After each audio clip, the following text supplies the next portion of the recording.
Hi, welcome to chit chat with acting Guru. ఈరోజు వేరే mime మీ దగ్గర జస్ట్ చూపించడానికని వచ్చాను. అయితే ఆ మైమ్ చేసే ముందు దాని బ్యాక్గ్రౌండ్ స్టోరీ కూడా మీకు ఎక్స్ప్లెయిన్ చేస్తే you will better understand this mime. చిన్నప్పుడు అంటే మా చిన్నతనంలో సినిమాల గురించి పెద్ద అవేర్నెస్ లేదు.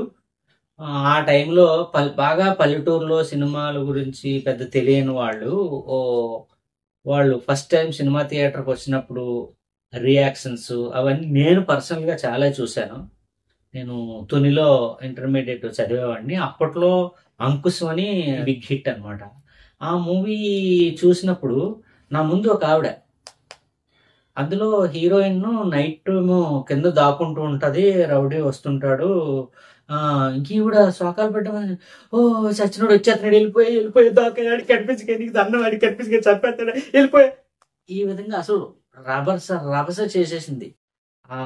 నవ్వినప్పుడు అంతే, ఏడుపప్పుడు అంతే, టెన్షన్ అప్పుడు అంతే. అసలు ఎవరిని సినిమా చూడనిచ్చేది కాదు. అదొకటైతే అదే డే టైం మామూలుగా మార్నింగ్ షో మ్యాటిక్ కానీ ఎండలో ఏదో ఎడ్ల బండి మీద వచ్చి టికెట్ తీసుకొని లోపలికి, అప్పటికే సినిమా స్టార్ట్ అయిపోతుంది.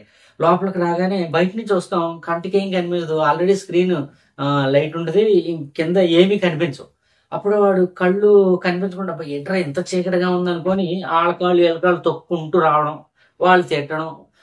ఫైనల్గా వచ్చి తన కుర్చీలో కూర్చొని సినిమా ఎంజాయ్ చేస్తుంటే అక్కడ రొమాంటిక్ సీన్ వస్తుంటే సిగ్గుపడిపోతుంటాడు, అక్కడ ఎమోషనల్ సీన్ వస్తుంటే ఈడే రెచ్చిపోతుంటాడు, పక్కన కొట్టేస్తుంటాడు. కామెడీ సీన్ వచ్చినప్పుడు ఇంకా అన్కంట్రోలబుల్ ఇదైపోతున్నాడు, కొట్టేస్తే వాడిని డిస్టర్బ్ చేసేస్తే నీకు చూడడం రాదు చూడండి, ఈ విధంగా నాన్ సెన్స్ చేసి పారేయడం నేను చాలా చూశాను అనమాట. సో దీన్ని ఒక మైమ్ లాగా చేస్తే కొంచెం బాగుంటది, ఇంట్రెస్టింగ్ గా ఉంటుందేమన్న ఉద్దేశంతో దీన్ని నేను ఇప్పుడు మైమ్ గా చేయబోతున్నాను.